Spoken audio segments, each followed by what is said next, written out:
आसमान में आग की लकीरें, तेल अवीव में सायरन, तेहरान में धमाके और पूरी दुनिया एक सवाल पूछ रही है, क्या तीसरा विश्व युद्ध शुरू हो चुका है?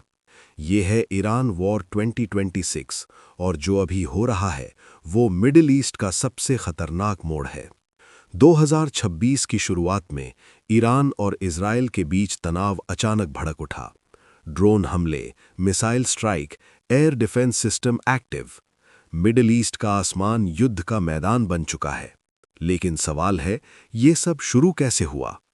ईरान और इजराइल के बीच दुश्मनी नई नहीं है। 1979 की इस्लामिक क्रांति के बाद ईरान ने इजराइल को अपना दुश्मन घोषित कर दिया।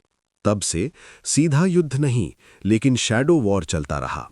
साइबर अटैक, गुप्त operation, drone strike, proxy groups, और 2026 में ये शैडो वॉर खुली जंग में बदलती दिख रही है। बड़े मिसाइल हमले, defence system active, air space बंद, दुनिया के कई देश हाई अलर्ट पर। तेल की कीमतें बढ़ने लगीं, स्टॉक मार्केट हिल गया और यूएन ने आपात बैठक बुलाई। अगर ये संघर्ष बढ़ा तो अमेरिका और दूसरे बड़े देश भी इसमें शामिल हो सकते हैं। अब सबसे बड़ा सवाल, भारत पर इसका असर क्या?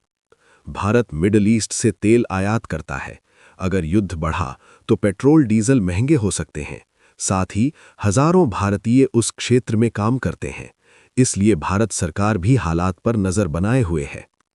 अगर अमेरिका सीधे शामिल होता है, रूस या चीन प्रतिक्रिया देते हैं या क्षेत्रीय देश कूद पड़ते हैं, तो ये सिर्फ मिडिल ईस्ट की जंग नहीं रहेगी, ये वैश्विक संकट बन सकता है। लेकिन अभी स्थिति नियंत्रण में है या शायद बस दिख रही है।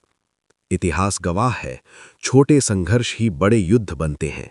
2026 का ये टकराव दुनिया की दिशा बदल सकता है। आप क्या सोचते हो? क्या ये थर्ड वर्ल्ड वॉर की शुरुआत है या सिर्फ एक और क्षेत्रीय संघर्ष? कमेंट में बताओ।